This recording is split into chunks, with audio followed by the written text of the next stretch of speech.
Hello, listeners. This is Lee Price. This is Will Ford from Football 365. And you're listening smartly to At the Bridge Pod, a Chelsea FC podcast, although I would describe it as the Chelsea FC podcast. Magical from Eden Hazard. Mata into a trap.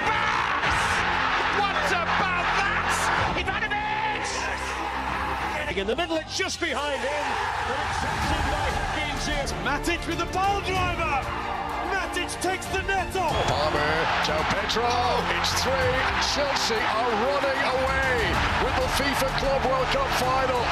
Hat-trick hero, Cole Palmer wins an epic, sensational game. It's time for another episode of At the Bridge Pod, your number one Chelsea FC podcast. Coming up on this episode, we had all four Lions ready for this podcast, and then one of us got sent off.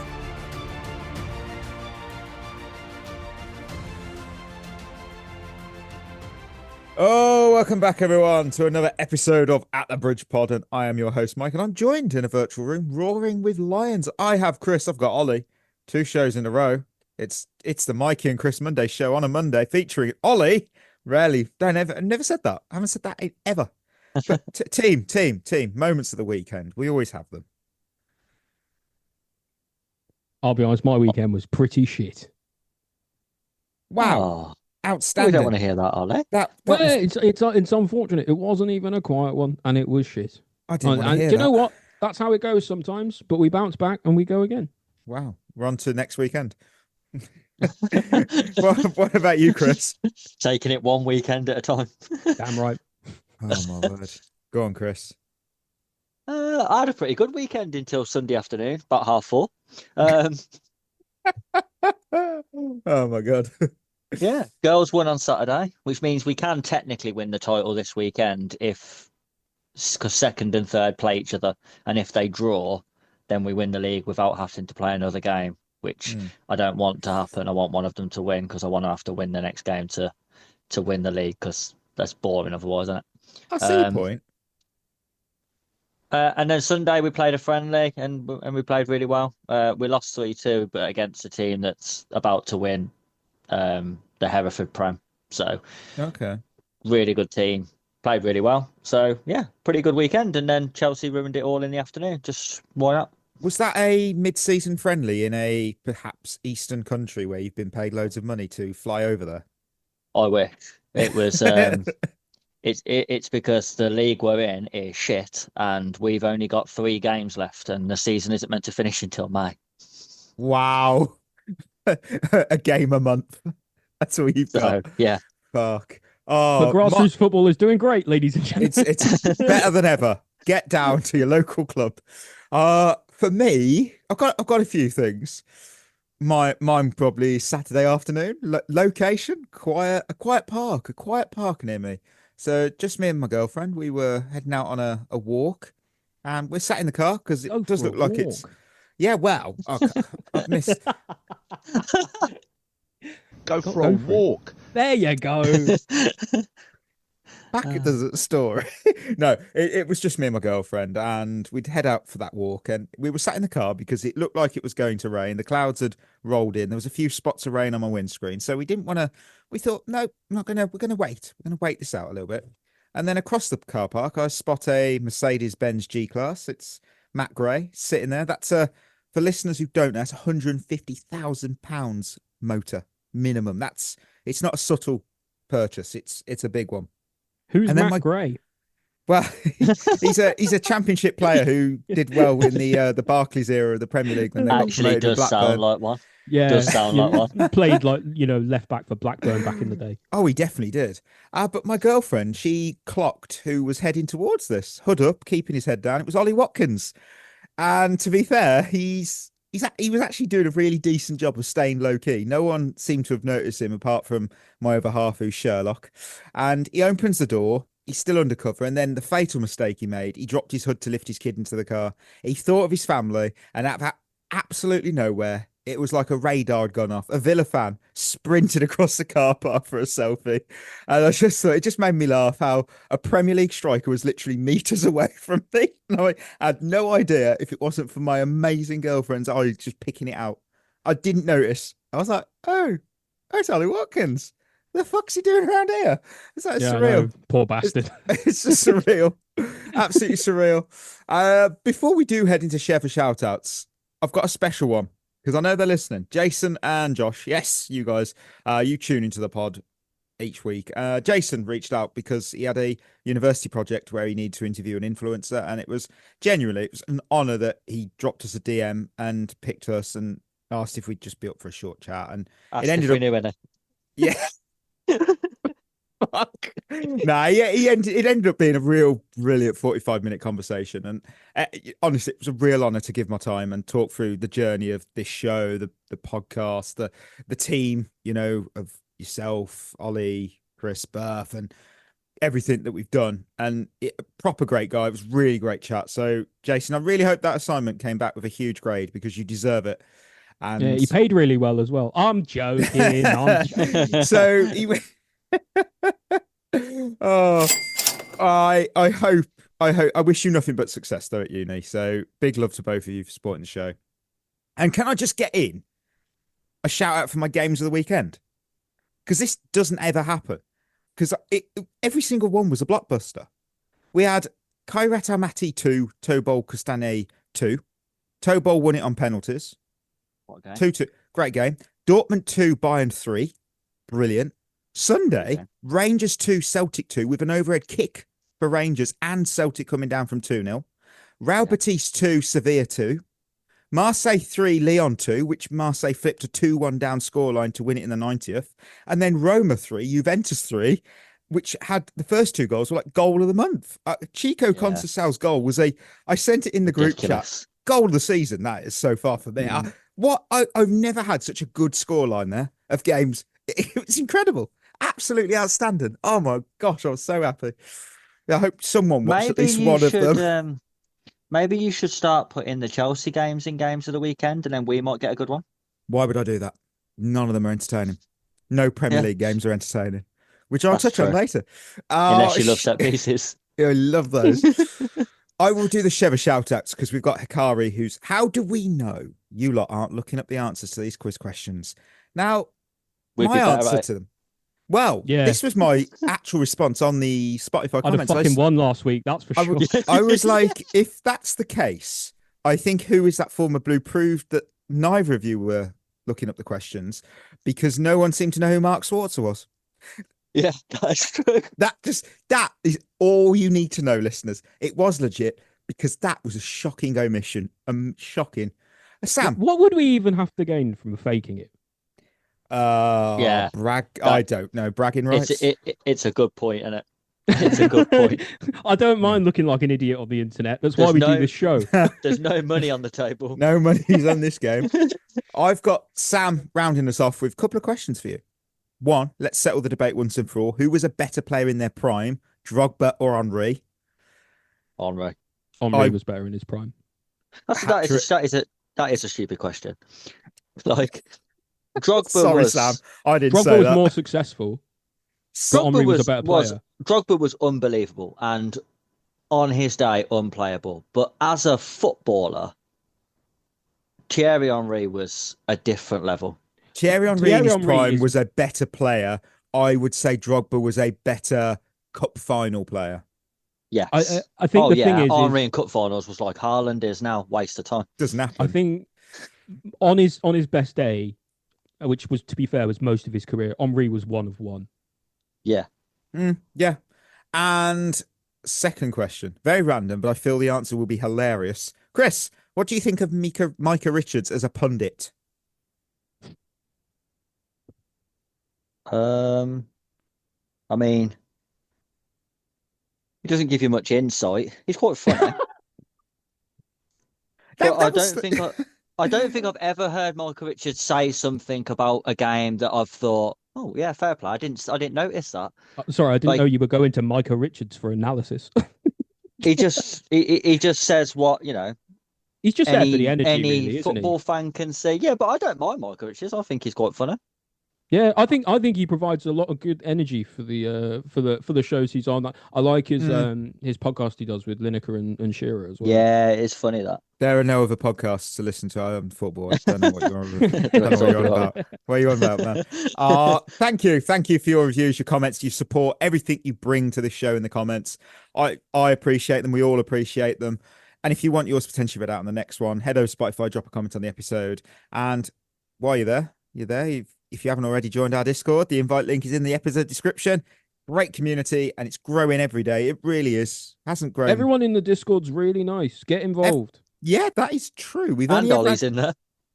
Yeah, that's true. Everyone's really nice, but I'm there as well. we haven't had any. We've only ever had one instance when someone got booted by the mod team, and Yeah, Ollie, what was you thinking? the Well, Discord do you know, will. he had it coming. The Discord will remember when we threw up that signal into the air. If they'll know what I mean. That was what a morning that was to wake up to when I woke up with all the notifications of the apps. I was like, oh, I've got a lot of messages. Oh, good Lord, what has happened in here? I was like, what the fuck? Yeah, it was a wild one. With that, let's hit some news. Oh, this was massive on Friday, and then it changed in the last 10 minutes. So fucked all my script up. But Paul Green's successor was announced. It was named as Phil Radley, following his departure from FC Nordisland after more than a decade-long tenure at the Danish club. He stepped down at the start of this season and had been taking a break from the game for the last 6 months. So he's starting in his new role at Chelsea next month. Sorry, what's his name? Phil Radley. Fucking who is that? I don't know. He's got a LinkedIn That's the page. Look, I've been. Ollie, what do you mean? Who is it? He's clearly the person who made FC Nordsjælland the European powerhouse that they are. Whoa! Don't diss the Danish team now. Fucking hell, what are we doing? Look, I've been vocal about this, haven't I? And I'll keep saying it. I just don't like this whole situation. I don't like this hire because you've replaced someone with over a decade of proven experience in the women's game with someone who has zero experience in it. Zero. And now he's set to dictate this direction of the greatest women's team in English sporting history. Mate, that makes does sense. feel a little bit like he was just the first person who said yes, doesn't it? This is weird because Perhaps the first person they asked, they opened their Rolodex, hit a random page, just pointed to one and went, go with him. Oh, Phil. Look, all week there were rumours about Bianca Reck from FC Bayern, and I thought at first this was just talk because she would have been an outstanding appointment because she's oversaw Bayern's rise from pretty much perennial runners-up to Wolfsburg to winning 4 of the last 5 Bundesliga titles since she's been in charge. So, wow, Knows what she's doing. That's why we didn't hire her. Oh, it's amazing. I've got to give credit to her. Absolutely outstanding. This happened minutes ago. Apparently that we are still in talks with her as a replacement for Paul Green for the position of head of women's football, because Phil Radley will be the sporting director of the women's team. Do you know that phrase, too many cooks in the kitchen? I don't think Clear Lake have ever heard that. I like the fact I don't think I've ever heard that. Do you know what? I think if they if they had to make like a ragu or something or a lasagna, I think they would get 500 of the best chefs they could find. Honestly, why do you need 2 people to do one person's job? You don't. It's pretty, Ollie, it's pretty much And a new manager. We now have a floor manager, and amongst the operations manager, that's managed by the general manager. 3 fucking managers, and they're all shit. Now, to be fair, I'm not. If Bianca comes in, she's not shit at all, and it's good that she would be overseeing the sporting director because that's how the structure would work. Though you are spot on. Why don't we just have her do the role anyway? Why does she need someone below her to do the job that she's going to be doing? Why do we need this many people employed? What are we doing? But didn't we have that headline recently that we employ the most non-football staff in the Premier League? It's too. Jim Ratcliffe like is non-playing turning right now. staff. He's turning. He couldn't handle it. How much money he's going for? Look. To be fair, we played 14 of the non-playing staff on Sunday. Look, it's whatever you feel. This isn't about expertise. Especially, look, let's park the Bianca news because we don't know one way or the other. We don't know. Let's look at what we do know. What's Phil Radley good at? Well, he made significant money through player sales. Talking at his FC way into a Nordstrand. job by the sound of it. So that's why he's got. That's why he's here. He can make player sales, and that's look. Don't let the polished statement fool you guys. Come on, they didn't hire the best expert. They hired a yes man, and now you'll see the women's team treated like the men's. This is exactly where Clear Lake have showcased that they don't understand the women's football. I'm hoping I'm proven wrong. Bianca comes in, happy days. We're not wrong though, are we? The thing is, though, No, Chris we're and not. I have said it. You can't buy and sell for profit in the women's game as easy as in the men's. The money's not there. The money Like, isn't the there. range of money just That's the it's thing. also like in the grand scope of things, it's genuinely not worth it. What's the actual record at the moment for a women's Just player over $1 transfer? million, Just I believe. over a mil. You know, and you might get that for the odd player here and there, and it will continue to go up over time. Like, I can see in a sense why they've done it, because that's the direction it's going in. Eventually you'll be seeing 5 and 10 million for women's teams players here and there, and then there'll be a reason more to do it. But like at the moment, like you're buying players for hundreds of thousands of pounds. You're paying that to Raheem Sterling every week, or at least until recently.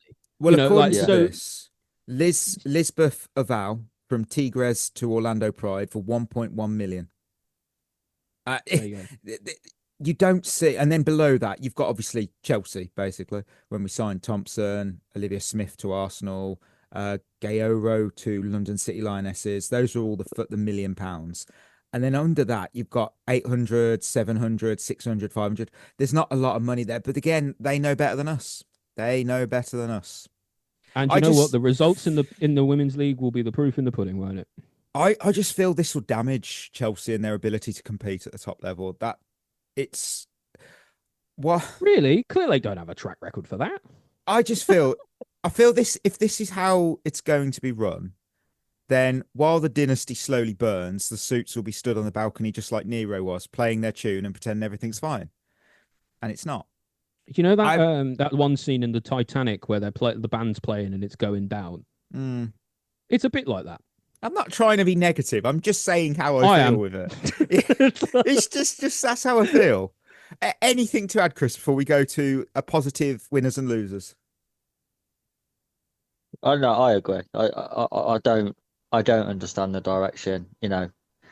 Changing the sporting director, head of women's football, whatever label you want to give them. Changing that's like selling your £1.2 million mansion and buying a tent. Like, I don't. That's essentially what we've done. But it's mobile, Chris. Yeah, I can put this anywhere. Though. My house mobile. didn't move. So, yeah, I don't know. I think this summer will tell you everything you need to know. If we see all of those out of contract players leave, and then we replace them with very young but cheap players, then the writing's on the wall, and we all might as well just pack it in. Trouble is, asset management firms always destroy companies. Look into your favourite brand. If they were ever purchased by an asset management firm, it never goes well, because they're run to make profits. Simple as that. Yeah. It's just true. So, on that note, we get to go to winners and losers, because we headed across. Happy section. I've got my own. Like I said, I'm pretty sure Chris is going to come for me, because I'm not that negative from this, but I am in a way. We'll get to it, because we headed over the road or somewhere down in London to the Emirates, because we took on Arsenal. And he wants to scoot away from Neto. And Neto has stopped him. And Martinelli has refound his feet. Neto is going to pick up a second yellow here. And Chelsea will finish with 10. That is a ridiculous challenge when you're on a yellow card. Arsenal 2, Chelsea 1. It's time for winners and losers. Who have you We got? are depressed. But more importantly, how many have you got, team? I've got 3 and 4. Nice. Ollie? 2 and 4. I've got 6, and of course I haven't. I've got 2 and 4. Though, yeah. I want to hear, because I know how I'm going to be. I'm going to be pretty laid back about this. I'm going to go to Ollie. Who was your first winner? Caicedo. I think he came out. I think he came out better than Rice, in my opinion. I thought amidst all of the difficulty and the and I'm sure we'll get into the drama and that in the losers section. I thought there were a handful of players who were more of a shining light, and made a good account of themselves and could pat themselves on the back. Caicedo is certainly one of those. Broke up things in midfield well, moved the ball well. Got, like I said, won his duels, got the better of Rice. It's all you can expect, really. Yeah. Okay, fair enough. Okay. That's Ollie, Chris. Who was one of your winners? Reece James. He had a really good game, to be honest. He is on mine. Yeah, I thought he defended really well, especially 1v1. Thought it was excellent. Delivery from set pieces was excellent. Delivery was everywhere, from open, to be fair, wasn't he? Yeah, like he was from the back to the midfield and then attacking as well. His delivery from open play as well was really good. He put in at least 2 crosses that really should have been chances on goal. Just thought he was really good. We're a better team when he plays. We just are. Okay, no, that's okay. Sorry, can I say one thing about Reece James, because it's a bit yours. controversial. So, I thought Reece James had an excellent game. I don't want to take anything away from his performance whatsoever, because it was genuinely a captain's performance, and I was very impressed. And then after the game, his interview, he said, on the disciplinary issues, we've spoken about it. It's come up a number of times.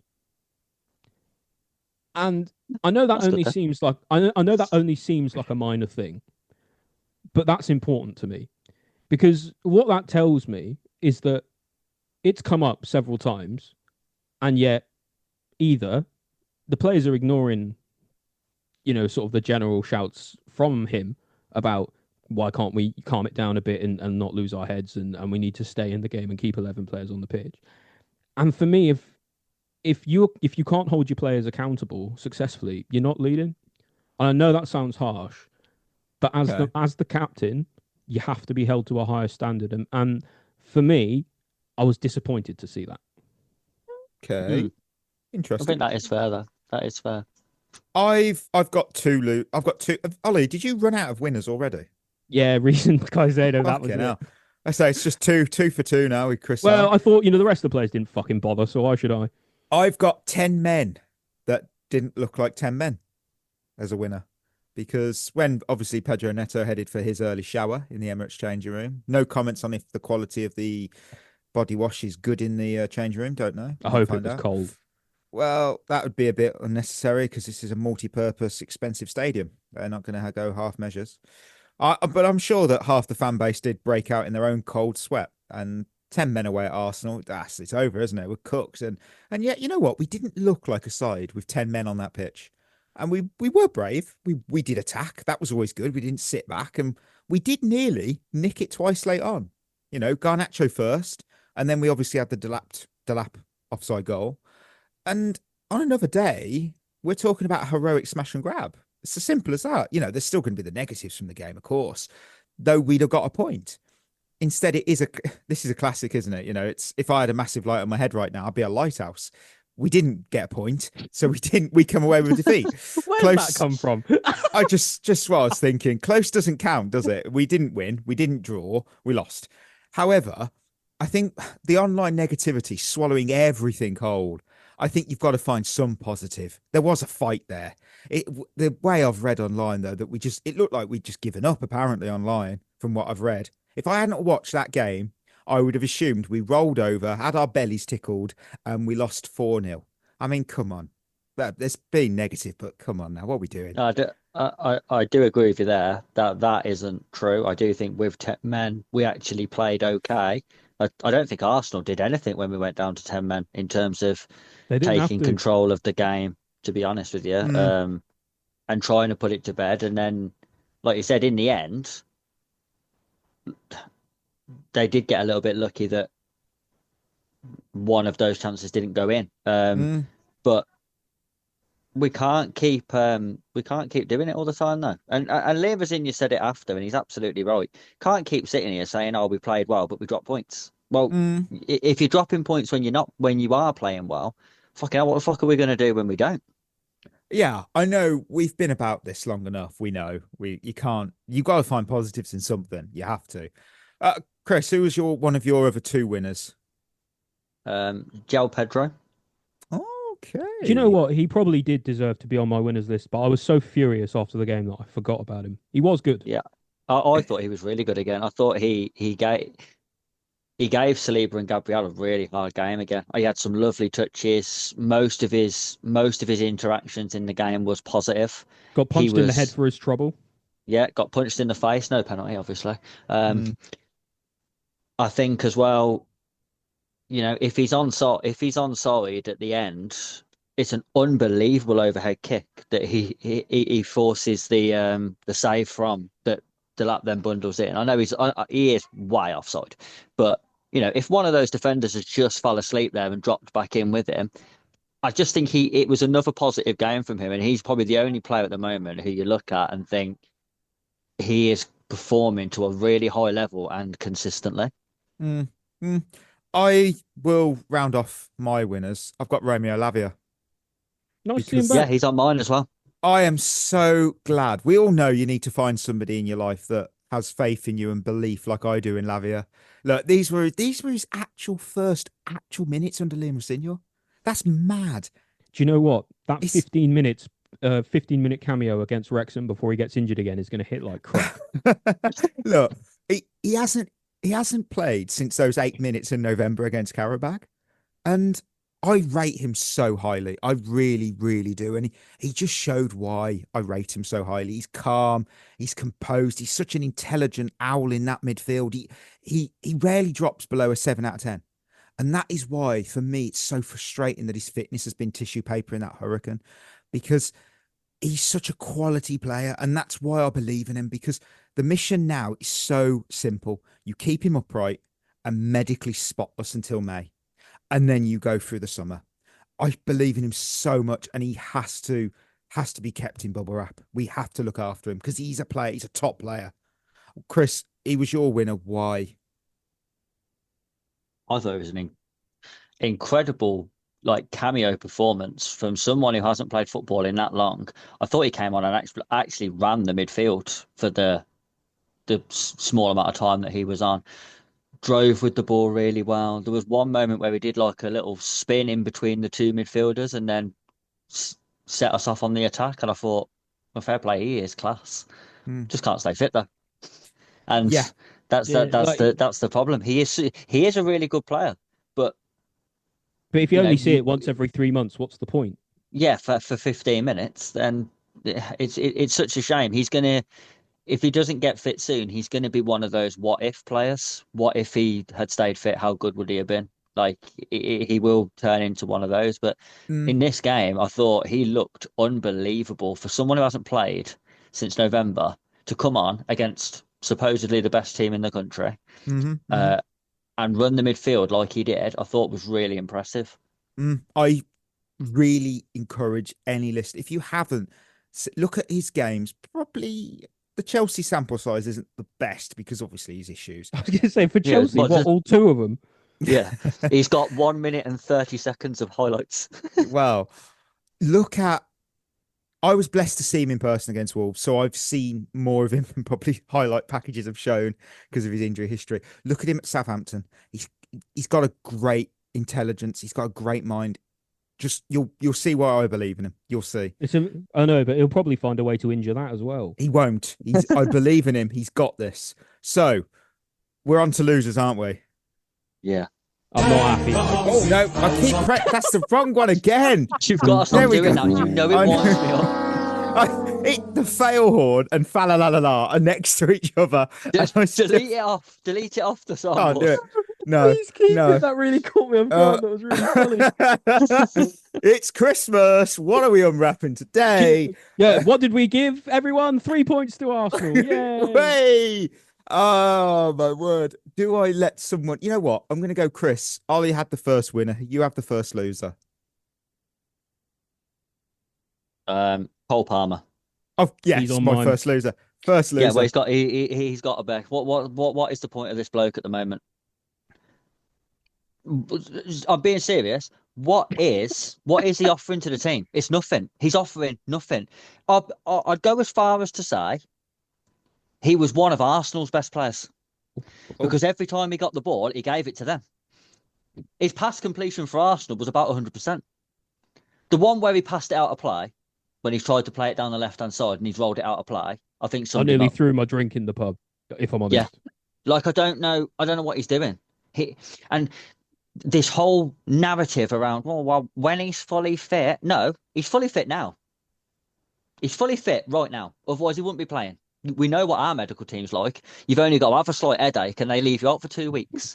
So there is no way if he wasn't fully fit, he'd be playing. He's fully fit now. Stop making excuses for him. It's not good enough. Nowhere near good enough. For the level he can get to at the moment, he is miles off it. And he should be nowhere near the starting 11 at the minute. Nowhere near. And nowhere near the England squad either.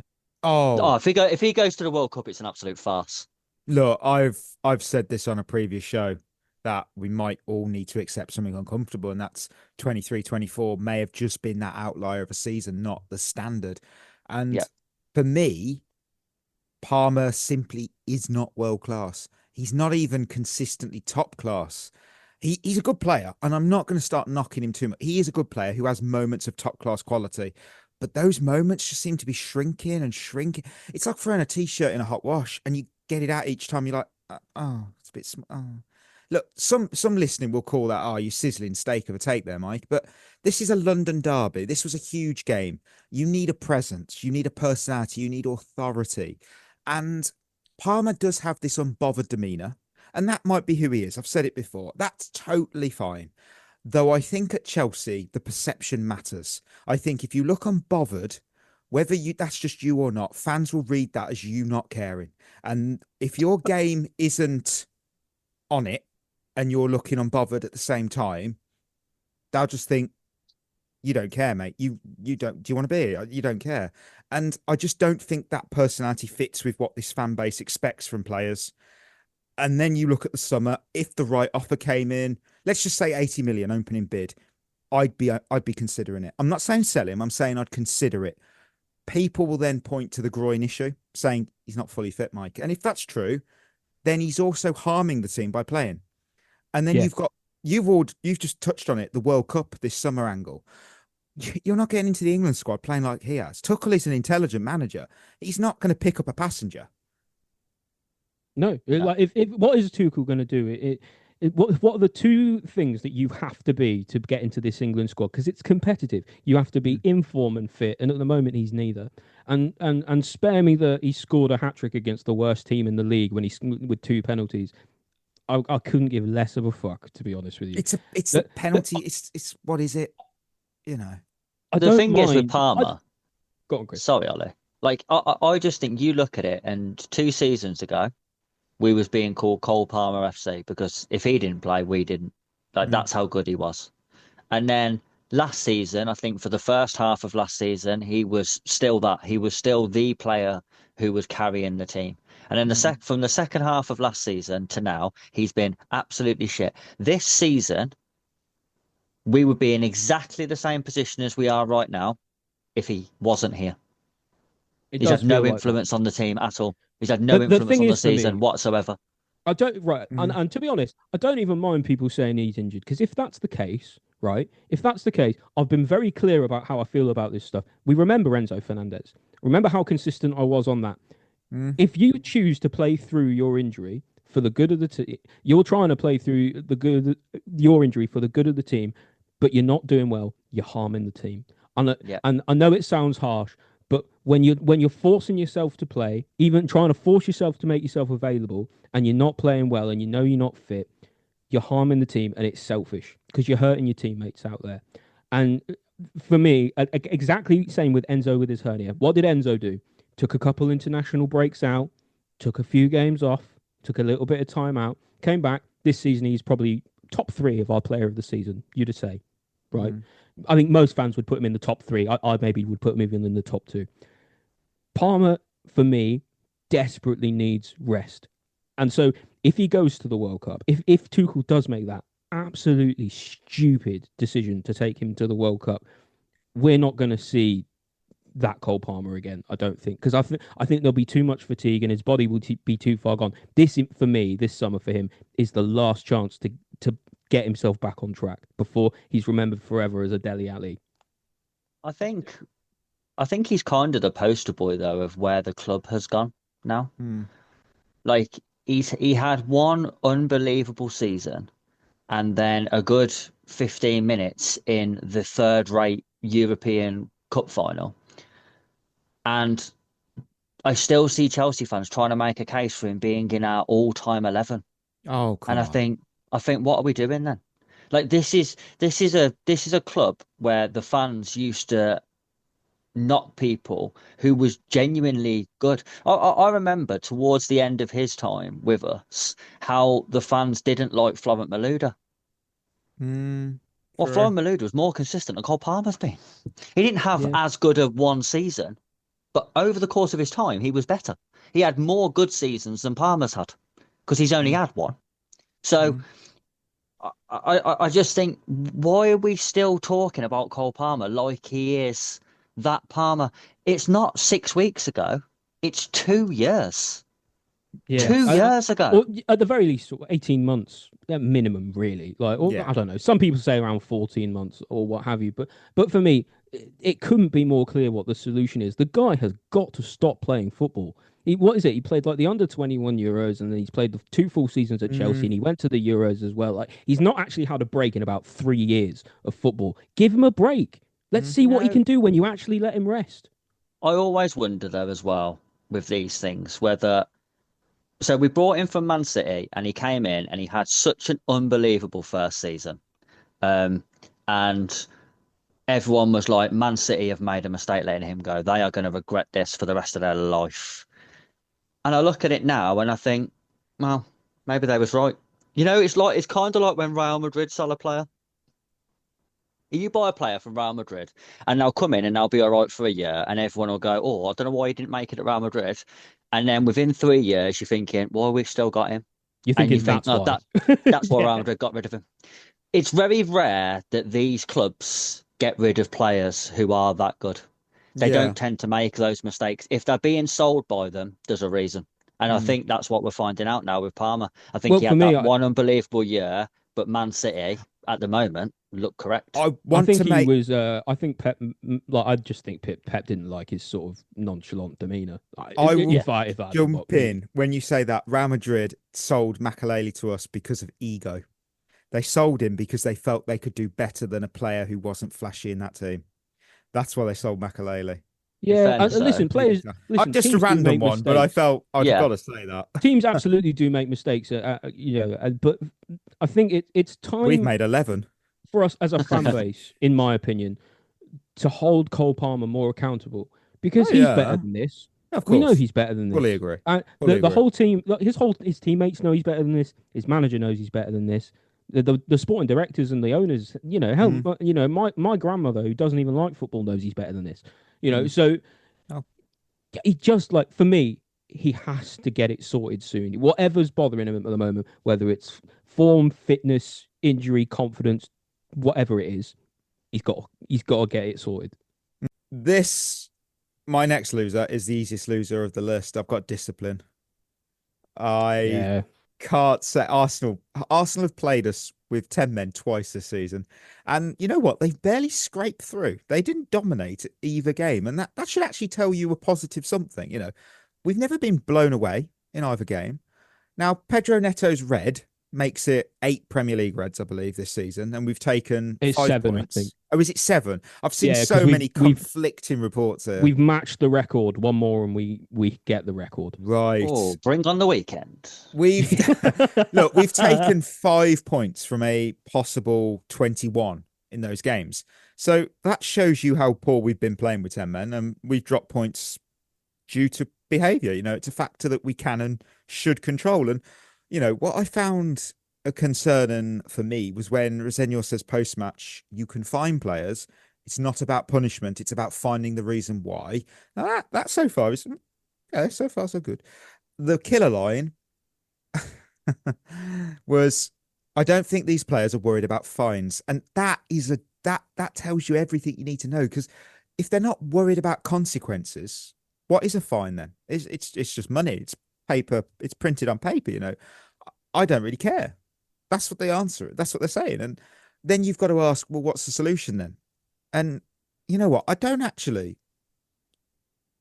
not going to have a go at Liam for this because he's working with a squad of precocious kids who have the experience of toddlers and they've got this ego of a Shakespearean king. This was the 100-point project, the 2030 project, the squad that our sporting directors wanted to build. It was youth heavy. Yes, it's going to work. No one's ever done it before, but we're going to be the one in a million. This is what happens when you build a squad of children with no adults in the room. At this point, I'm not ranting. I'm not angry. I'm not upset. It doesn't upset me. I'm not going to worry about something that's not going to change.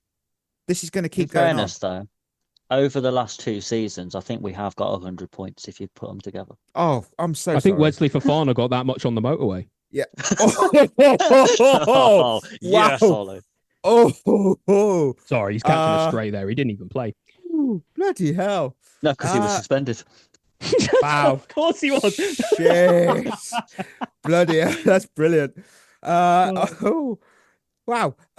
Did anyone have discipline as their loser or something similar? No. I had something similar. Go on. I'm just going with the season kind of as a whole because I think so many times this season we've been let down. The players on so many occasions this season have let both the manager and the fans down. You can say what you like about Enzo Maresca and what you thought about him, blah, blah, blah. The fact is, the red cards under him and now under Rossegna, the discipline, they're letting him down. And the thing is about these games against teams like Arsenal is Mikey's spot on. Arsenal weren't great, and we were good enough to get something from both games, and we from all the games we played against them really, and we didn't. And the thing is because they didn't beat us, we beat ourselves. Some people shoot themselves in the foot, but Chelsea this season shoot themselves in the head. I have no idea what's going on at the moment, where it just feels like every single time the players get on the pitch, someone's going to lose their head, and it's someone different every single time. We've got 9 different players who have had a red card this season in all competitions. 2 more, we can make a whole starting 11. That's insane to me. Standing stuff, that is. And just for me, I don't think I've been this disappointed in a Chelsea side in quite a while. Probably not since the Potter season, but even that you could call a bit of a weird outlier. I'm looking at all the players, and I'm looking at the players, I'm looking at the squad, I'm looking at everything, and I'm just like, the club's just not very likable at the moment. Do you know what I mean? Like, there's not a lot to get behind right now. The stadium's still not progressing. Where the people feel the identity's being stripped out of the club. We haven't had any success in a season, but it depends how you feel about the Conference League and the Club World Cup. And our players only seem to really turn up when it suits them. What's likable about that? There just isn't anything. Chris, give me one of your losers. Robert Sanchez. Oh. Okay. Robert. No word of a lie, I would have took him off after 10 minutes. Oh, it's just me that's too. crazy. That's crazy. No, can't. I can't. And you I know would have what? fired him out of a cannon by half an hour. I'm telling you right now, if that's an outfield player, there is absolutely no way they see the second half. Yeah, but he's not an outfield player. Who gives a shit? Plays like one. I feel like two things can be true. He had a poor game, but he's had a good season. Yes, right, and you are right, Mikey. He's had a good season. But what's the thing we always say about Rob Sanchez? You can't rely on him because at the end of the day, he'll cost you more points than he wins you. Yeah, and that's what happened. The problem is with Sanchez, he's got the confidence of a seagull looking at your chips, right, and the ability of a dead pigeon. That's the problem. I don't think he's cost us more points this season. It sounds so harsh. I know, because he has been good for a lot of this season, but when the chips are down twice against Arsenal now, and that matters, it does matter how you do something as well as if you do it. Twice against Arsenal now, he has completely shat the bed. That doesn't tell me at all that you're ready to be a starting level keeper, the number one for a team like Chelsea. Mike Penders cannot come in soon enough. My God, because I am sick to death of watching this guy play football. I will chat. You know what? We don't get these debates on this show, so I'm going to chat. I'm going to take up the mantle. Okay, Chris, but that logic. Okay, you bring him off after 10, 15, whatever. You've just destroyed his confidence. Like, he's done. That's not my problem. I'm here to win football games. But is Jorgensen better? No. Yeah, but I would assume that Jorgensen wouldn't keep passing it to Arsenal players. Well, we do. I can't answer because that, can I? I don't know. It was. Do you know what? It wasn't the fact that it's not like his kicking was just shit and he was under-hitting things and they was being intercepted. He kept trying this stupid, pathetic ball roll, trying to look confident when he was being closed down and he nearly got tackled twice. Now, you can make a mistake early in a game, fine, not a problem. When you do it again, that's not a mistake now, that's a decision. And you're trying to look all arrogant and confident that, oh, look, I can play out from the back. But you can't. You can't kick a ball, mate. You look like someone who plays Sunday League. So just get the ball and play it very simple or kick it away. That's your choice. You don't need to do the ball roll. It's completely unnecessary. Why are you doing that? To try and bring the press in. But if you get pressed, you're going to lose the ball, you moron. And then not only that, the absolutely pathetic dive for the second goal. Oh, don't get me started on that. It's your own player, for one. So the fact that he doesn't know that is concerning. The fact that he doesn't know it's his own player behind him is a real concern. Then he falls to the floor like a fucking fish that's just been thrown onto a boat. When he could just come and catch that. It's in the 6-yard box. He should come and catch that ball. He should. The thing that annoys me the most about that is afterwards, he's complaining that he got pushed. Nobody touched him. Yeah, that's a bit mate. He flapped around like a sack of shit and fell over. This is my thing about Sanchez. You can have 7 months, 8 months, a year of good form. But you know what? Every time he gets the ball, I'm nervous. And you're nervous too. Listening to this, you are nervous when Robert Sanchez is on the ball. Mikey, Chris, you are both nervous when he's on the ball. I'm not. You not are. after this season. Not after this season. I just can't. Are. Everyone is, because the second he gets past the ball, you think he's going to do something fucking stupid here. And 9 times out of 10, he seems to. I don't think. Listen, Sanchez has had a good season by his own poor standards, and it wasn't hard to be better than last season for him. He kept throwing it in his own net last year, so at least now he's throwing the ball the right way. So it's not like a massive, but he's not a top class keeper. That's the reality. The difference in this game was the 2 goalkeepers. Yeah. Their goalkeeper down the other end was pulling off worldie after worldie whenever we attacked. And even he made a mistake or two. I don't think you're going to change our mind on this. But for me, the problem is like I said with Sanchez, it's not necessarily that you do something, it's how you do it. And there was twice in 2 games against Arsenal. He's basically handed them the win. He's thrown it away. He's not the only one who's contributed to that. There are other players who are at fault, and there's no doubt about that. But he also made a mistake against Leeds, by the way, in the 2-2. Yeah, and so I don't know what you want to expect from us. Are we just supposed to smile and clap and say, "Oh yeah, well done, he's been good this season," when he's let us down a lot lately?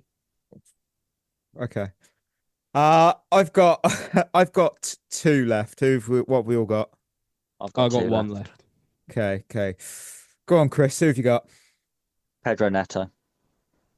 Yep. Nice. I mean, in fairness, not only was he shit in the game, as usual, he then decided to get... Very false. True. No, very, very false. It's so false. New sound drop, Pedro Neto sound drop. Oh, yeah. So whenever something goes wrong, very false. Oh. He then decided to get himself booked twice in 3 minutes. He didn't know one about for the first dissent. One, no, right, don't start on that. Yeah, because he looked directly at the ref. I saw it. Well, firstly, you've gone over mouthing off at the ref. Assume you've been booked. No, we know now that they're hot as shit on that this year. So if you speak to a referee, even if you ask him what the time is, you're going to get booked. Yeah, you can't do that. Assume that you've spoke to the ref. You're probably on a booking. The challenge is ridiculous, and I can't remember who said it. It might have been Gary Neville, and it was absolutely right if it was him or whoever it was. The reason why he gets sent off is because he can't be asked to defend properly. He can't be asked to run back with Martinelli, so he thinks, well, I'll just take him out instead. Even if he's not on a yellow card, it's still a stupid foul. Yeah, because he's not going anywhere, Martinelli. I mean, firstly, it's Gabriel Martinelli. Yeah, who is an awful footballer. Just put him down the line. He's not going to do anything. Yeah. And Pedro Neto is our quickest player. So I would back you in a foot race against Martinelli anyway. So just run with him, you lazy bastard. But the worst thing about it all is it starts from his own shit corner. Yeah. He puts a shit corner into the near post that they head away to Martinelli. So then he has to chase back 70 yards and thinks, oh, fuck it, I'm just going to dive at him, scissor him and hope I get away with it. On what planet are you going to get away with it? Moron. Because, again, we were still in the game at that point. And as soon as that happened, that's belief gone. Despite the fact that we went on and played all right after, the belief in the team's gone. We're playing against a team who don't concede a lot of goals, who are good at the moment at finding a way to win at their stadium. You're not going to come back from that. It's such a ridiculous decision. And what really pissed me off is it's the same thing again, that these players, they're getting sent off in stupid circumstances and they come walking off. And what do they get? Pats on the back. That's pissing me off, because this is a problem. The reason why the discipline issue is carrying on is because no one's holding them accountable at any point. Don't slap him on the back, slap him in the face, because he's cost us the game. He's a fucking moron. And I'm telling you now, back in the day, the captain of this team would have had him up the wall after this game for that. And now you can't, they don't do anything. It's all coming out and defending him and being really nice and, oh, he's made a mistake, he'll learn from it. Well, we're not learning from it because it's happened 9 times. Yeah, that's a conscious decision to make those mistakes. Yeah. Oh. Like, and you know what? At the same time, it's like, read the room. You know what I mean? No, I don't think they do. Problem. I think that's quite clear. They don't do honestly, that. I don't think he can read a book, let alone a room, because honestly, his decision making at the moment has been absolutely abysmal. Even if you take away all the stuff about the red card, which Chris is absolutely spot on, it's the stupidest possible thing he could have done in the moment, and it was lazy. He wasn't good up to that point as well. Like, well, you know, at that point he was competing with Cole Palmer for who was having a worse game, really. Well, and at the moment, that's not a competition you want to be in. For me, I was saying before that, you know, he is Timo Werner. He's like Timo Werner. Werner offered us more than Neto does. Yeah. You know what, as well, like, sort of related to this, is that you can tell there's no one holding these players accountable because, one, it keeps happening. That's true. 2, all the supportive comments and that after, the little pats on the back and then everyone coming out and defending him. Oh, he's made a mistake, bless him. No, it's not a mistake. It's a decision. It wasn't a mistake. It wasn't a late challenge, was it? He took him out on purpose. So that's not a mistake. That's not like, oh, he's mistimed one. He's been a bit unfortunate there. Yeah, it's a choice. He couldn't be asked to run back, so he scissored him. The lack of leaders in this team was summed up, and Gary Neville again brought it up on commentary during the game when Robert Sanchez kept giving the ball away. It took Robert Sanchez to make 4 mistakes before anyone in the team said anything to him. And then that was Trevor Chalobah, after 4 mistakes, finally had a go at him and told him to wake up. And Gary Neville said it on comms. You got one of them. But yeah, when there was real leaders on the pitch, you got one of them. The minute he done that ball roll and Jokeres nearly nicked the ball after like 5 minutes or whatever it was, I can tell you right now, put John Terry in that team and he is having a word. And the next time he does it, he's having a fight. Yeah, like, because what the fuck are you doing today? Yeah, it's the big game. We've gone back onto Robert Sanchez, but back on Neto for a second.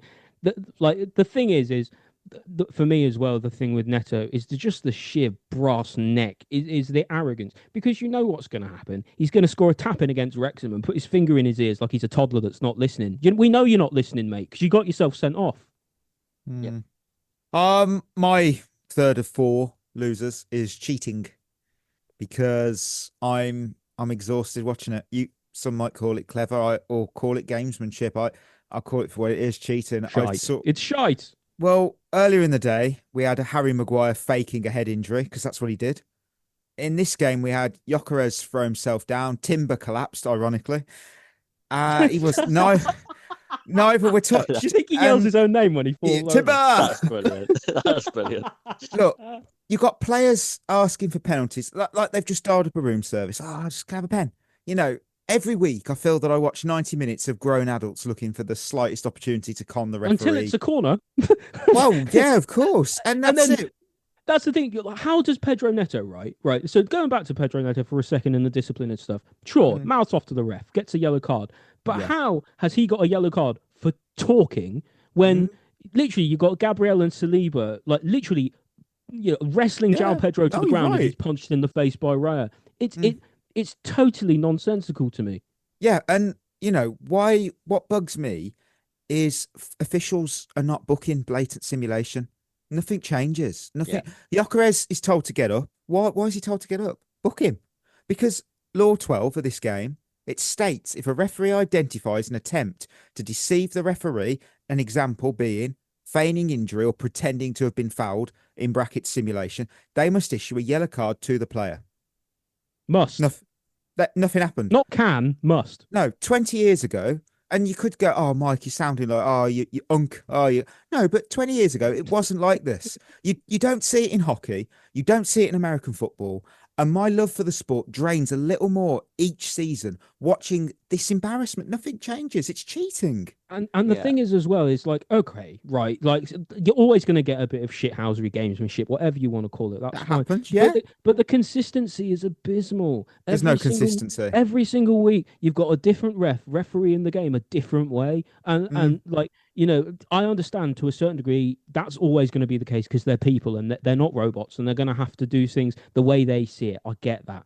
But like how you can have from one week to the next two completely different decisions for the exact same thing is absolutely insane to me. And the other thing about that is everyone knows that all the referees are a pushover because what happened? They said at the start of the season, right? Oh, we're going to have more of a we're going to pay more attention to holding on corners and we're going to dole out more yellow cards for it, right? I think in the third game week they gave someone a yellow card for it, and after that they fucking gave up and haven't cared since. Yeah, where's the consistency? You know what? It's technically we're still. I'll keep my final, and then we'll go straight to Chris for his losers because my other fourth loser was Declan Rice, who I'm now going to call the cheap suit, because at every corner he was hanging onto a Chelsea player like that bargain suit you find clinging onto a hanger. And Saliba, you've said about it, guys. He was just at bad at one point. He was squeezing João Pedro so tight he was pulling a face like he just rubbed one out. It was getting a bit intimate, wasn't it? At one point, I've never seen two players so close together. This is the blueprint of Arsenal's 25-26 season corner tactics. You crowd the keeper, you grab your nearest opponent like a koala on a eucalyptus tree, and we even started doing it. And I hate that even more. Yes, I'm not going to be stupid here. If you can't beat them, join them. I totally understand it. I do. You survive of the fittest. The refs are not going to police it. Teams are going to exploit it. But this summer, things have to change, and next season it has to be officiated properly because I cannot sit for another season of this. This is like wrestling. This is Royal Rumble in the corners. It's I hate it. It's such an easy thing as well to eradicate overnight with one rule change. Yeah. What would that rule change be, Chris? Well, the current rule is you can't commit a foul while the ball is out of play. So you can't commit a foul while the ball's out of play. So on a corner, while he's when he's stepping up to kick the ball. Yeah. So when he's putting the ball down and he's walked back and he's waiting to take the corner, you can have as many wrestles to your heart's content. As long as it's not violent conduct, nothing could be done because you can't commit a foul while the ball's out of play. It only becomes a foul as soon as the corner is taken. But everyone lets go by then because they're all making their runs.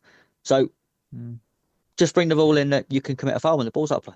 I understand, Mikey, what you're saying about if you can't beat them, join them. And I do agree with that to a certain degree. It's clearly working for Arsenal this season. Fair enough to them. They've found a way to score consistently, maximising their XG from set pieces. Fair enough, right? But we do know how to beat this. And because we've even tried to do it. Like you have a few players sprint up the edge of the pitch just before they start to take it. They have to take players off because they have to have players back off because if they do, they've suddenly got a 3-on-1 counter attack if Robert Sanchez comes and does his job and catches the ball. So and it was a bit weird why we haven't seen that since we saw it once against Arsenal a couple of weeks ago, or Maresca did it before, right? You know, like, why aren't teams doing this more often? Why are they letting Arsenal crowd the box? It's just this ties in directly into my loser of cheating, because I will go one step further. I did tease it on the Discord, actually. Look, the Premier League season 25-26 is a loser, because this season I've seen loads more people bring this up, and there's a really healthy debate out there. I've felt myself drifting further and further out of love with it, especially from a Premier League perspective. It's not enjoyable. The product is poor. The flow of the game is completely broken. I'm seeing consistent simulation. It's exhausting. Timber again, like I said, when Hato went, it's like, what are we doing? And when this is the which they scored from that, they scored from that free it caused kick, a corner, which the then they corner, scored. Yeah, this is the so-called best team in the country, and they're leaning on these embarrassing corner tactics every week. And you could go, if it was your team, you'd not be saying it. I would be, because it's boring. You know, what message is that sending? This is the pinnacle. The Premier League is the pinnacle. This is excellence. I refuse to believe that this product, the Premier League product right now, is better than the Bundesliga, the La Liga, or the Besta de Kaffa in Iceland. Football used to feel competitive and fun in a good way. It used to be enjoyable. And now I feel like it's manipulated, it's theatrical, it's cynical. And maybe some will say, oh, you're being dramatic. Maybe it's another hot take, but I watch a fair bit of football across Europe, and right now I don't think the Premier League is giving what it used to give. And that's a problem. That is a problem, because you're going to see more people go, no, thanks. Well, and as soon as people stop watching it, then the money starts to dwindle, and then hopefully things would have to change by that point. But like, the thing is, for me as well, is like, for me, it kind of ties back into the refereeing thing, because you don't know what you're going to see from week to week, because it feels like, and I know this isn't true, 99% likely isn't true. It feels like the referees, like, they're not choosing who's going to win, but maybe they lean their thumb on the scale a little bit. You know, or there's an idea about keeping it competitive from the higher ups. You know, they don't want Man City to win it for the however many time, you know, like 50th time. And, they want it to stay competitive down to the last day, because what does that do? It brings in the most viewers and it brings in the most money. But when that's your motivation, you're going to have people who are going to think, well, we've got to keep it close, we've got to keep it competitive, and so you get these ridiculous refereeing decisions where they're effectively, the rules are so ambiguous that they can just pick and choose what they want to enforce and what they don't. Chris, who's one of your losers? Well, my final loser was also the Premier League. Love it. I think if Arsenal win this Premier League title, I think it will do years of damage to the Premier League.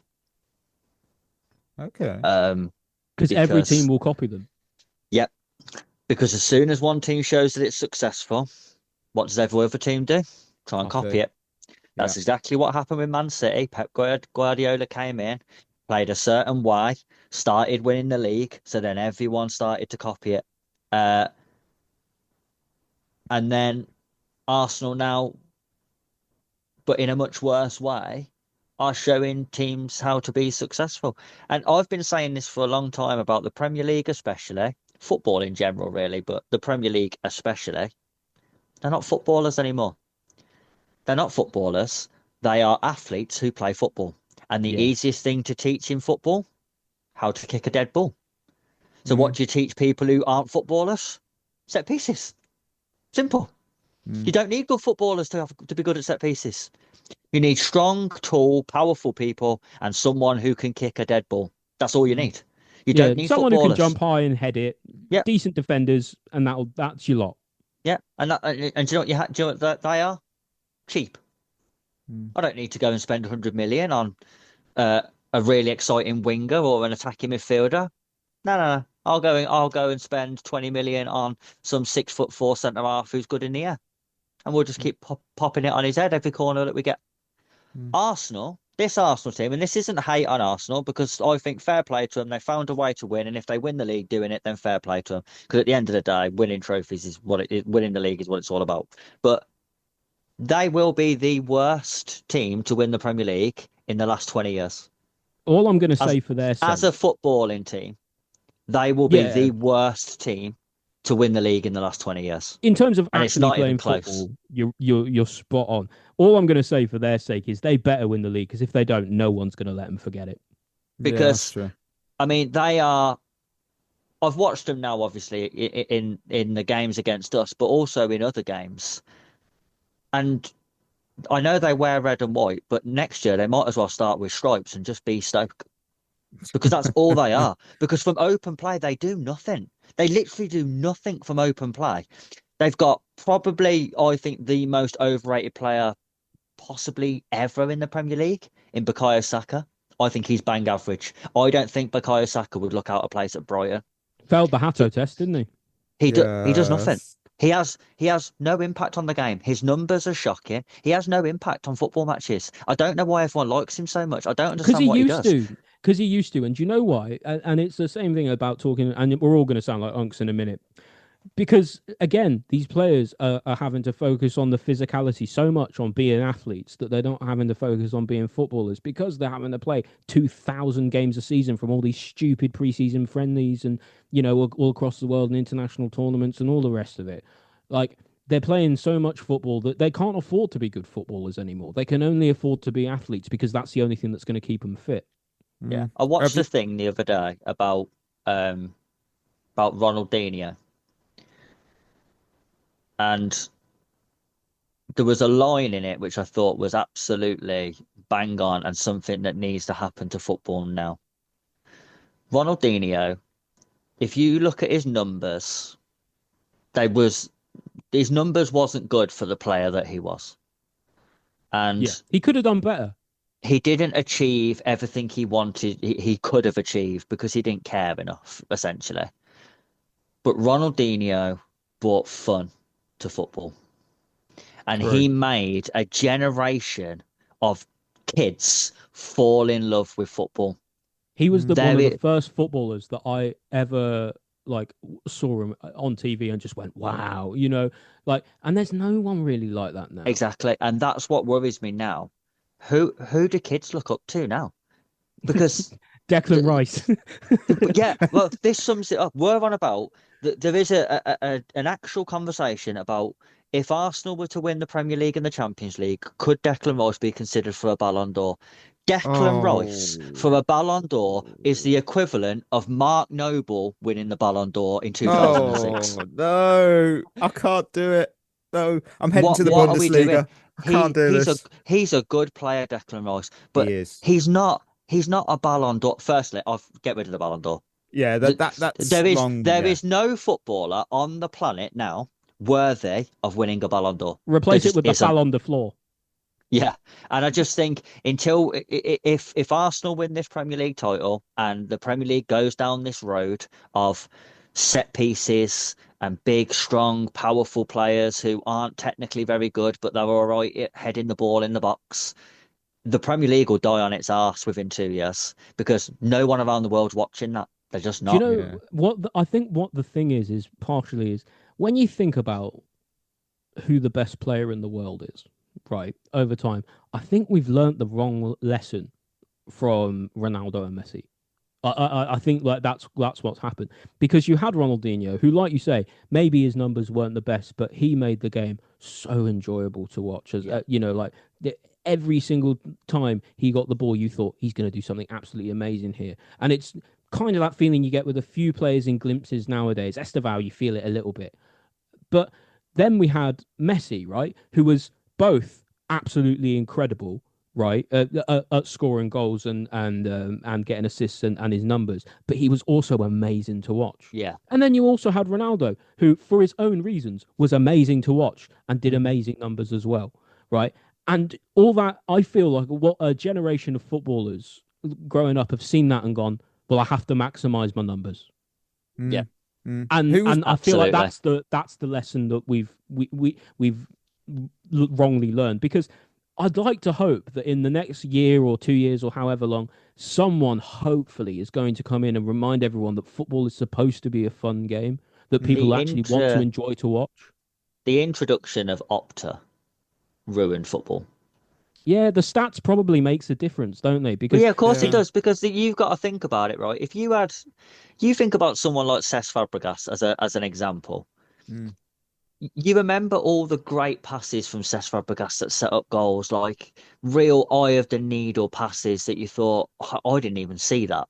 the And I'm Watford watching it on the one, telly. right, to Diego Costa. Most Yeah, people will remember that one. exactly. Yeah, passes like that, right? You forget all the ones that he gave away though, and he would have given away more than he got successful By a because mile. he wanted to try and do something. But now they don't want to do that anymore because he would have been pulled into the office on Monday morning and gone, your pass percentage was only 67% on the weekend. That's not really good enough. Yeah, but I know, but all of those passes was really difficult. Yeah, well, play more simple passes and your stats will come up. I don't give a shit because about the stats. we need our possession stats to go up. It's like, no, mate, we're trying to win the game here. Yeah. Who was your final loser, Ollie? I didn't have any more. Oh, emojis then. I went with Shrug because we lost to the likely Premier League title winners. So on to Aston Villa. I've gone with the bacteria emoji because that game made me sick. Fuck's sake. Oh. I've gone with the flag because it was a game of corners. Nice. Like, I love that. Love that. We have got Lions. Where are they? Here we are. We won't talk about what I did because I went Sanchez and I didn't think he had a poor game. He had a poor game. We're leaving it there. Chris, you had Reece, so you've won. We fucking are leaving it there. Yeah. Ollie. You know what? Fuck it. I got a chance to use this. Chris, why are you laughing for? I'm being serious. Oh, I love that. That's a really specific. I know. I found it, and I'm like, I am not including that at some point. Oh, I love that video. He's the best player in the world. I'm serious. Ollie, you had Neto, and the wheel had Palmer. God. So Ollie, what was you doing? I don't know, man. I don't know. Chris, I'm not doing that. You've got it. Is it Reece? Are we picking Reece as our lion? Yeah, he was our best. It's got to be. Yeah, Reece, and that means that well, it wasn't the best to see, was it? Let's be Pedro honest. Neto, I am never picking you for Lion of the Week ever again. My God.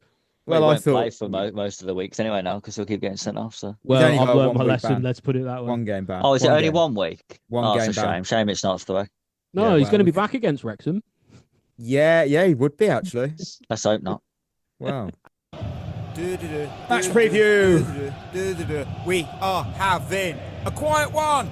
We are taking on Aston Villa in the Premier League, and I do not have tickets for it, despite what people keep asking me, saying, "Do you have tickets for it?" No, I don't. It's Wednesday night. I'm not going to the game. Currently sitting fourth in the and Chelsea are playing, and we don't want to watch them. I don't want to do that. They're currently sitting fourth in the Premier League. They got 15 wins, 6 draws, 7 defeats. Their recent form is 1 win, 2 draws, 2 defeats. They are vulnerable, weak. They are in terrible form, so they're going Rock to up Charity full-time. FC. I was going to say full-time 2-0 Villa. No, we've got them. We've got them. I've got a player spotlight. You know what? I've gone Emi Martinez because his season has been bizarre. Because I looked at it, he's either dropping an 8 out of 10 masterclass or higher, or a 5 of 10 nightmare. There's no middle ground in his ratings each game, and that's extremes. I mean, he doesn't have an average game. He's either world class or absolutely awful. He's a world class twat, isn't he?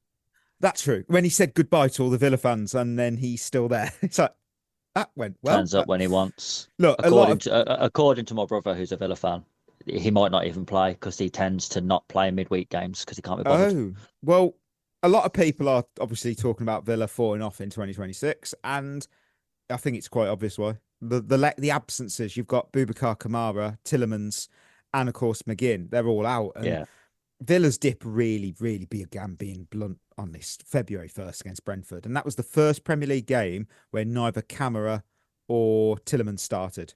That's 246 games. The injuries have killed him. Injuries killed him. All the For me as gone. well, they were always overperforming. I know we said about all the stats and Opta and all of that, but they've been overperforming their XG by a mile all season. Yeah. It was going to come Kept back hitting to him the from average outside the box, eventually, didn't they? wasn't it? They have lost their entire spine, though. Was it something like it was something like at one point Morgan Rogers, his average XG was something like he was scoring goals at a rate 350 times higher than his XG or something stupid like that. What? Like, it was absolutely insane about because all of his goals was only like week. a 0.2 XG, weren't they? Yeah, bloody he's hell. scoring. He's literally like scoring from miles out every week, and wow. So they're finally regressing to the mean. They're low on confidence, but so are we. Yeah. The last time that Villa beat Chelsea was on the 27th of December 2025. And it wouldn't be a preview if I didn't tell you what the UK number one was on that day. It was Xmas by Kylie Minogue. And Chris, what Lion is coming out of the box this week to secure a win at Villa Park?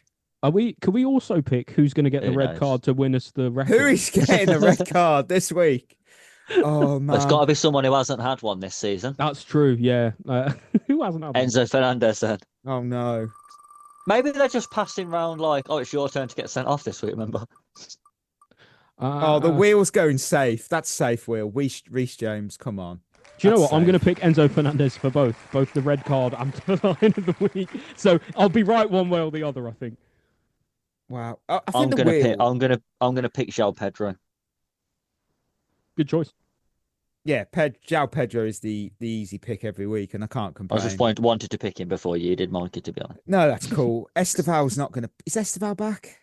No, I don't Why don't you pick your mate, Ollie Watkins? Someone asked me, did I go over to him and get a photo? No. Like, why? No, because I'm not a Villa... I'm not... Fucking hell. No, because he's an adult. I'm not a Villa fan. I've got no connection to Ollie Watkins. There's no reason for me to get a photo of him. Yeah, it's like, would you take a picture with Paul Dummett if you saw him in the supermarket? No, you wouldn't. Now, if it was Tammy Abraham, yeah, remember he's a former Chelsea player. Yeah, hell yeah, I would. But it's Ollie Watkins. I'm sure he's a lovely guy. He did take a photo with that Villa fan who sprinted over to him. But also, I'm not a Villa fan.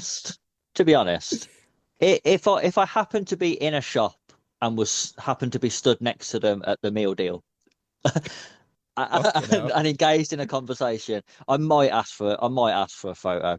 There isn't a single person on this planet I would run over to for one. This guy sprinted, not a joke. He sprinted across the car park. He changed my life. Oh, I haven't got a lion. Who have I got? Oh, do I go? Oh no, do I do it? I'm gonna go Liam Delap. I don't know. Oh, why? I don't know. It was him or Garnacho. I was going to go a bit out there. No, in what world were those two the only options you had? I don't know. No. When he play? No, he's as likely to play as them two. Well, I've got 3 questions on Villa. First question: Chelsea last beat Villa at Villa Park back on the 16th of October 2022. But which Chelsea academy player scored both goals in the 2-0 win? Conor Gallagher. No. Ooh, 2022. Mason Mount? Mason Mount. In the reverse fixture this season. Yeah. In the reverse fixture this season, Chelsea lost 2-1 to Aston Villa, who scored both goals for Villa. Ollie Watkins. Ollie Watkins. There you go. I just realised reading that out, like, oh, fuck's sake. From the bench. Finally. Oh, Mikey, you shouldn't have asked for a picture. You should have gone up there and chinned him for that. And finally, put these former Villa players in order when they first joined Chelsea. I've got Joe Cole, Chris Sutton, Ryan Bertrand, John Terry, and Mark Bosnich, who I still don't remember if he played a game because he got banned for drugs. Sutton, Terry, Bosnich. Who was the other one?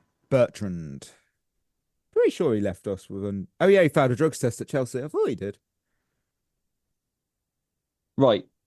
Fucking hell. I'll tell you why this is hard. Because John Terry joined when he was a child.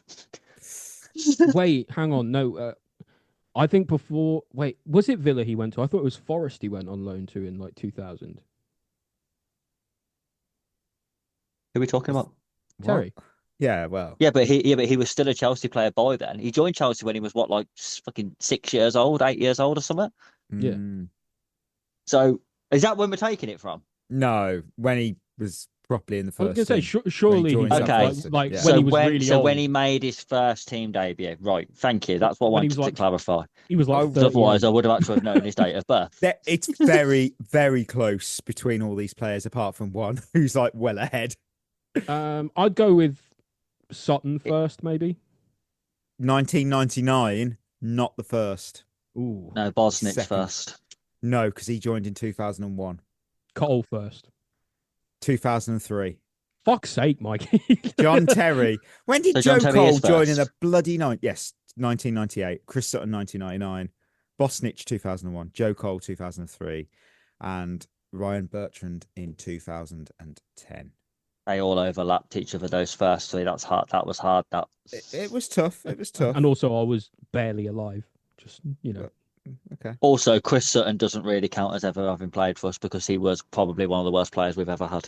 I don't think he Well- even counts as a professional footballer. My wife's a Norwich fan. Or- and she remembers or how a bad he pundit. was as their record signing. I'm not going to let you forget it, Chris Sutton. Not you, Chris. I've got fixed Christmas questions, just for context. Fixed XJ. Should PSG really be allowed to postpone a match to rest? It's not up to them. It's up to their league. Their league has said yes because they know it. Not a problem. It makes the league better because for them they get more Champions League points Yeah. if they get further. Absolutely. They're going to do that for the league. More money, It's especially. fine. We're going to beat them anyway. I'd hope so. Chloe, do you think Maresca would have us at this level if he was still in charge? What do they mean by this level?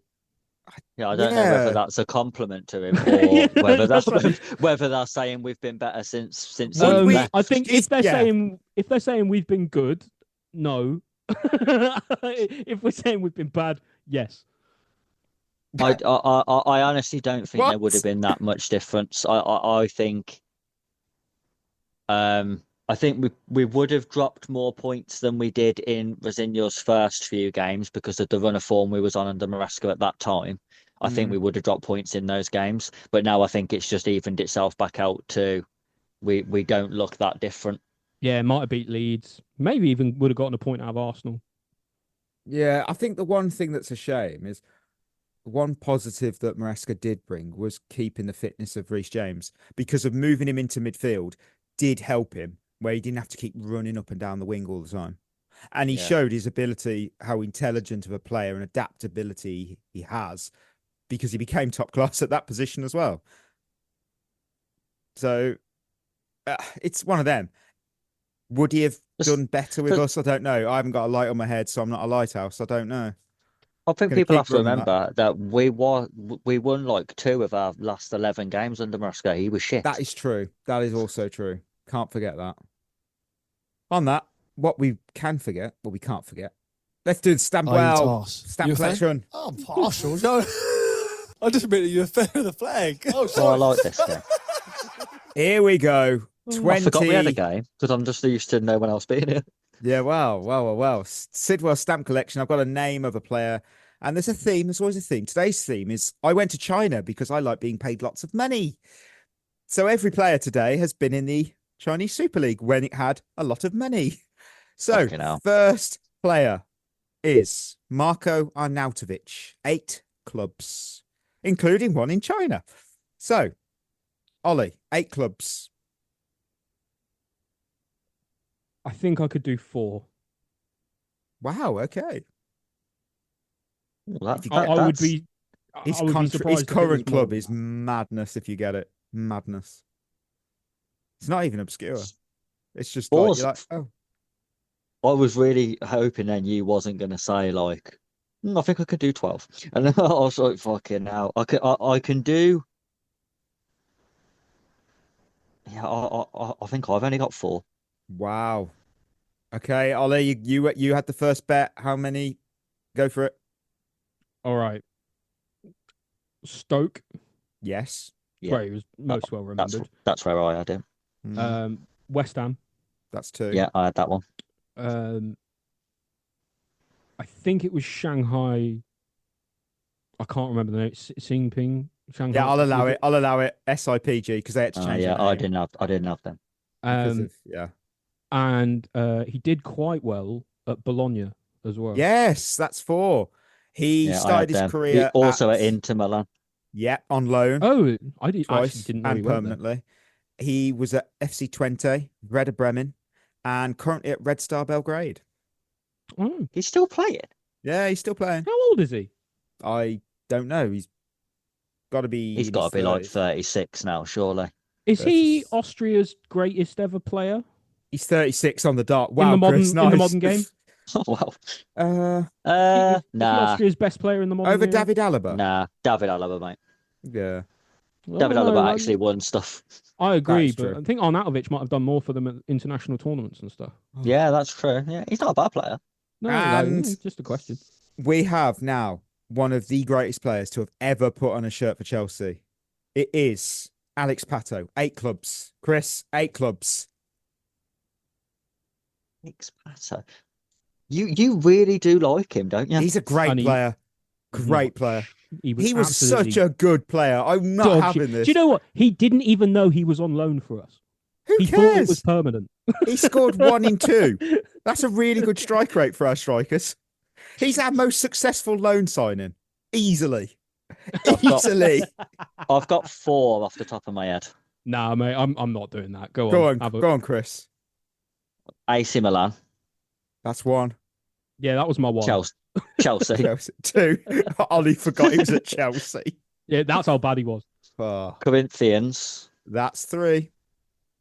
and Orlando City in the MLS. That is 4. So his career went Internacional, AC Milan, Corinthians, Sao Paulo loan, Chelsea loan, Villarreal, Tianjin, Tianhe, Sao Paulo, Villarreal. Orlando City, and then he finished his career at Sao Paulo. I'm sorry, what is the hype with this guy? He was bang average. No, he really wasn't. You had to be there. You had to be there in the AC Milan era. Yeah, aside from his little spell at AC Milan, he was literally dog shit everywhere. What do you mean you had to be there? He wasn't even there. He was good at AC Milan. I'm not. He was good at AC Milan. He was for a season. Yeah, he was really good. He was really good. And finally, another one of my personal favourite players for reasons you'll find out in a minute.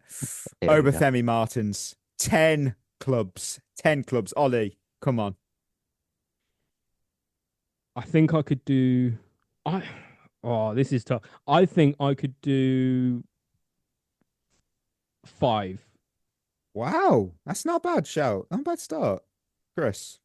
That's not bad actually. So I'm just writing down the ones that come into my head. What did Ollie say? 5? He said 5 football clubs. 1, 2, 3, 4. I've got 5. Just give me 1 second, see if I can think of a 6th. I would be very impressed if any of you get his starting club and his final club. I would be blown away. I just don't So think it's really like it's really like what 8 clubs then in effect because we're. I would be extremely impressed if you were not his family or best mate to get all 10. I think I've got the 6th. Go on, Okay. honestly, Go please on, do Chris. because I said 5 and I was talking out of my arse. Thank God you didn't make me guess that. He was also at Inter Milan at one point. He was indeed, yes. Newcastle. See, that was my one. Blues. I knew it was there. That's 3. Seattle Sounders. Yes, 4. So good for us. So good. Levante. That's 5. And didn't he go to Shanghai Shenhua when everyone That went to Shanghai is Shenhua? spot on. Yes. Well done, mate. And thank you again for not making me do that. Because So- I would have said Newcastle, and then Newcastle. He started his career at Reggiana before going to Inter Milan, before going to Newcastle. He then goes to the Bundesliga to play for Wolfsburg. He then heads to Birmingham City on loan. No, he doesn't. He heads to Russia to Rubin Kazan. Then he heads to Blues on loan. Then to Levante. Then to, of course, greatest team in America, Seattle Sounders. He then heads to Shanghai Shenhua and he finished his career at Wuhan. Oh, where COVID came from. Hang on, what year? Wait. 2020. Oh, So dear. I was like, mate. he could not have picked a worse time, could he? Like, I've got a new club. I'm so excited. Oh dear. that's hang on. So hang on. He was in Italy, then he came to Newcastle. Yeah. Then he went to Germany and then Russia. Yes. Then he came, and then what he did, Spain and then America and then China. He's just likes to travel. He is really well travelled. And Sam Allardyce summed him up perfectly. Scorer of great goals, not a great goal scorer. Yes. You know what? He scored actually I remember when he was at Seattle, he scored the goal of the season.